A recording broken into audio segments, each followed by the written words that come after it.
Hey everyone, and welcome back to another video. So, patch 7.3 is a fantastic one for the mount collectors, giving us a total of 35 new mounts. Today, I'm just going to run you through how to get them, and we're going to start off with the tile book. So we've got 4 ones from Reputation. These are from the Argusian Reach faction.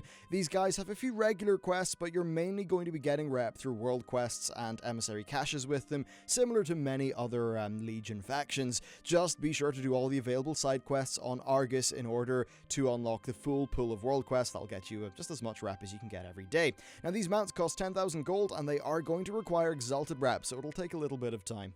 We then have 2 other types of tile book that are gained through more direct means. The Bleak Hoof Rune Strider comes from the achievement and Chew Mana Buns, which is from killing 2,000 non-trivial demons in the Argus zones. This basically just means kill anything that's not a critter, so you'll either grind out for this one quickly or just get it passively. And then the final tile book is the Madden Chaos Runner, which drops from Wrangler Kravos. So there you go, that's all the tile books. Let's move on to the mana rays. So there are 4 mana ray variants which come from the Fel Touched Egg.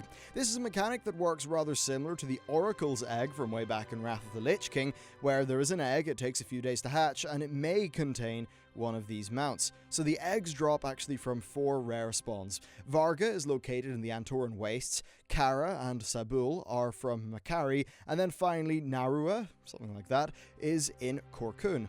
So we then have the Lambent Mana Ray, which can drop off the Venom Tail Skyline in Makari. Okay, after that we've got the Lightforged Warframe. This absolute beast of a mount is purchased from the Army of the Light vendor on the Vindicar for 500,000 gold. It's quite a lot of money, but you will get a chance to play around with one of these in some of the questing, and that'll give you a decent idea of whether you think this is worth dropping the money on. Okay, then we have the Shackled ur'zel, one of the more unique mounts in the game, and this one is actually simple enough, but quite hard to get.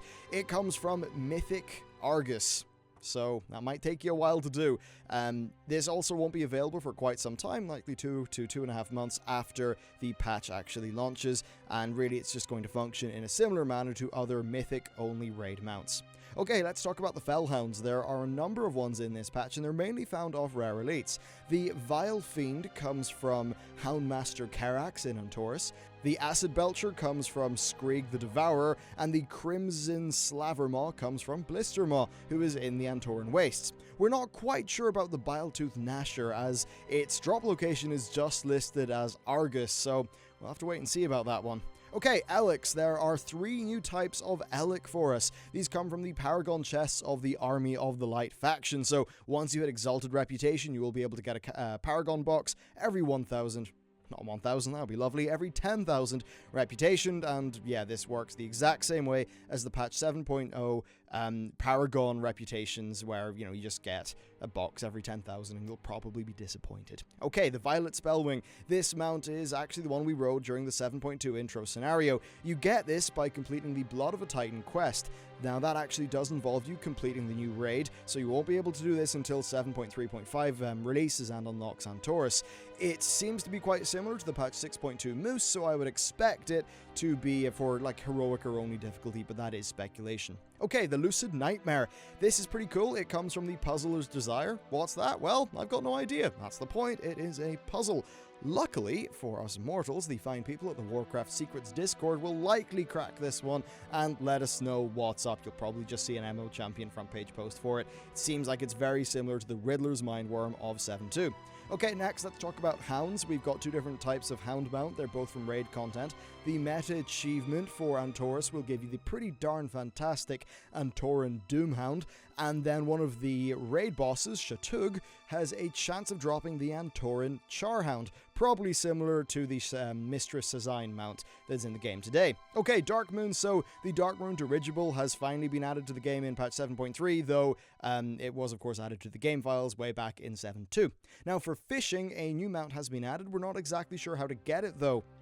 which is a little bit tricky. It seems like it's similar to the sea turtle, where it's just a rare drop, probably from Argus fishing pools. Next, PvP mounts. So we've got actually a bunch of stuff for the PvP players. The standout mounts are the two very cool looking war bears. We will get one for the Alliance and one for the Horde. Now these are vicious mounts, which means they will be from completing 3v3s and RBGs with the existing vicious saddle system.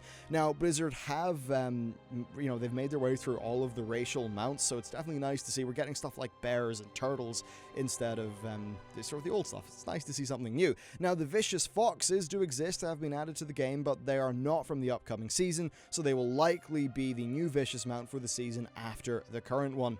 There are then 2 unused prestige mounts which currently exist, so we assume they will be added with future seasons.